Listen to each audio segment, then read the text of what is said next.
What about the Christians that go into the tribulation and those that get saved in the tribulation? There's no doubt, you can't deny, as we're going to shortly see, that Christians go into the tribulation, some of them, those that love the world, the things of the world. They're not ready, their lamps aren't lit. They're the prodigal son. They just love the world and the things of the world. Maybe some of them, their heart, their attention, their love is to things and concerns of this life. And there wouldn't be anything wrong with that. But what about the ones that go into the tribulation? What are they going to do? What are they going to be doing? We're going to see that in a series of messages here. The Christians that go into the tribulation and the ones that get saved in the tribulation. But some, many, most are teaching you that no Christian can go into the tribulation. That everybody that ever said yes to Jesus will get raptured before the tribulation starts. And we've seen that before, but we'll start this series of messages with proving there's Christians in the tribulation. And there's ones that go in, and there's hundreds of millions that get saved in the tribulation. So let's start and see first that there are Christians in the tribulation. There's no doubt about it. Because in Revelation 7:9, we see, after these things I looked, and behold, a great multitude, which no one could count. John sees this multitude of people that no one can count. He said it was vast. From every nation. These people are from every nation on earth. And from all tribes, peoples, from the jungles, from the deserts, from the areas that have just received the gospel, to the most developed countries, all nations, and all tribes, and all peoples, and all tongues, all languages from around the entire earth. It doesn't matter what language they speak. These people are involved in that. Standing before the throne and before the Lamb, clothed in white robes. This people from every tongue, tribe, people, language, every single language upon the earth are standing there clothed in white, and palm branches were in their hands. And in Revelation 7:13, later, one of the elders answered me, saying, these who are clothed in these white robes from every nation, tongue, tribe, and people, imagine that. The very rare languages around the earth. Every language has people here. Every nation, every tribe, every peoples. There's peoples there. And this elder, one of the 24 elders, says to John, these who are clothed in white robes, who are they? And from where have they come? And John said to him, my Lord, you know. And he said to me, these are the ones who come out of the great tribulation. And that great tribulation can mean great suffering, great agony, great distress. The great tribulation. Tribulation as we know it. These have come out of there. They're dressed in white. They're singing hallelujah to the Lamb. They're standing on the throne of God. And this elder tells John they came out of the great tribulation. And they have washed their robes and made them white in the blood of the Lamb. For this reason, because they washed their robes and listen to that, saints, and they have washed their robes and made them white in the blood of the Lamb. They washed their robes. Salvation is a free gift, but what do you do with it? If you're walking in the flesh, in the world, in Babylon, in Egypt, in sin, you may and do, many have that free gift of salvation because you've called upon the name of the Lord. But these have washed their robes and made them white in the blood of the Lamb. For this reason, what reason? Because they washed their robes and made them white in the blood of the Lamb. For this reason, they are before the throne of God and serve Him day and night. So we see there's no denying. There's Christians from every tongue and tribe and people, the remotest languages upon the earth, the scarcest people with the rarest languages. They're here. Some of them are here. They've received Christ. They're washed in the blood. They're ready. They're prepared. They're washed. They're ready for their wedding. And they're standing here before God.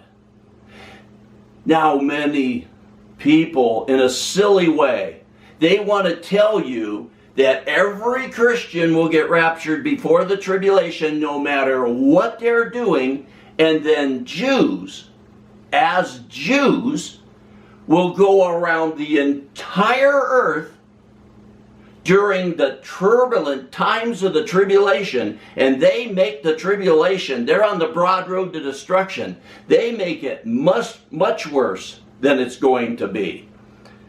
But they tell you that Jews, as Jews, will go around the entire earth in the 7 years of the tribulation and preach to every nation, tongue, tribe, people, even the remotest people in the rarest parts of the most remote jungles. They're going to do that.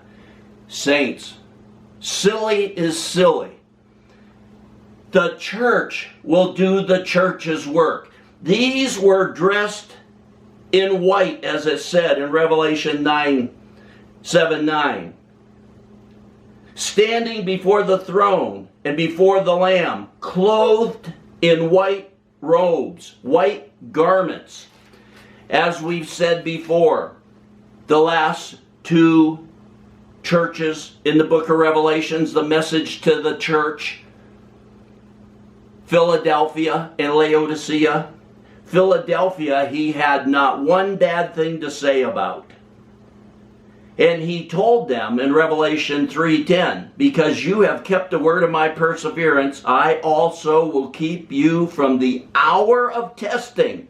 That hour which is about to come upon the whole world to test those. Because they kept the word of his perseverance. Because they persevered. They walked with God. He said he'll keep them from that hour of testing. And then, once there's gone, once those that are ready, waiting, watching, they're walking with the Lamb.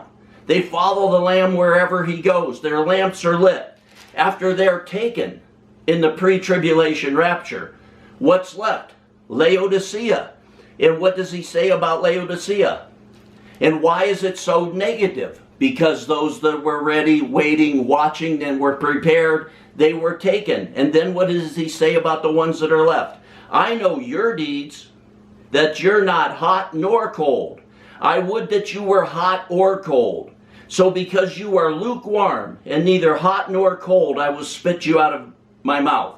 He's saying here he hates mixture. He hates them being mixed with the world and the flesh. He wants them walking with God, but they're not. And what do they say? This is what they think.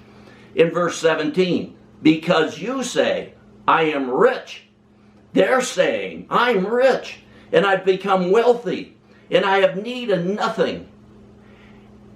And you do not know, he says, that you are wretched and miserable and poor and blind and naked. He says, I advise you to buy from me gold refined by fire. Listen, saints, that you may become rich, and white garments that you may clothe yourself. He tells them to get white garments.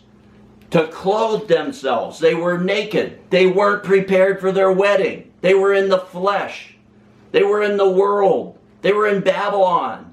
They were in Egypt, and they were loving it. And he told them, and white garments that you may clothe yourself. And then you see these ones that come out of the tribulation from every nation, tribe, tongue, and people. And he says, standing before the throne and before the Lamb, clothed in white robes or white garments. So this is the ones that aren't ready, aren't waiting, aren't prepared. And they get themselves ready. That's what it says. They have washed their robes. It's the bride that wasn't ready yet. She wasn't dressed. And we're going to see what's going to become of those Christians that go into the tribulation and the hundreds of millions that get saved in the tribulation. Because how is it from every nation, tongue, tribe, and people, even the rarest tribes, the rarest languages? Because the Christians that are out there that are not ready, not waiting, not watching, they have that seed, they have that word, and they're going to preach to the rest of the world, those that aren't saved. And we're going to see their messages and future messages on this subject. We're going to see what they're going to preach, exactly what they're going to preach, and who they're going to preach it to. And what did the Lord say about this? Referring to the end times, in Matthew 24:14, he said, and this gospel, the good news of Christ dying for them, and this gospel of the kingdom shall be preached in the whole world for a witness to all nations. You see that, saints? The whole world and all nations. And then the end shall come. The saints that go into the tribulation will be preaching in their own languages, to their own people, in their own nations, and to their own tribes, the gospel, as they see that they weren't ready. Like the Lord said concerning it coming. And they did not understand. They don't understand now. They're being told it doesn't matter what you're doing. They're loving the world and the things of the world. And they're told it doesn't matter what you're doing. You're going to be caught up, and then God's just going to destroy the ones that were left.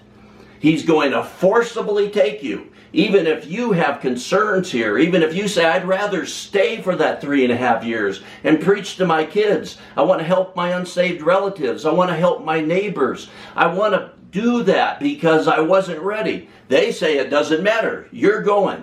No, the ones that aren't ready, aren't waiting, aren't watching, they love the world and the things of the world, they will still be here. And in Matthew 24:39, and they did not understand until the flood came, until the tribulation came, and took them all away. So shall the coming of the Son of Man be. So we're going to go through a series of messages, and we're going to see those that go into the tribulation, that aren't ready, aren't watching, aren't waiting, and those that get saved in the tribulation through and by those Christians in those nations, tongues and tribes and peoples, what they're going to be preaching, what they're going to be doing as they prepare, as they get dressed, as the bride readies herself for the marriage supper of the Lamb.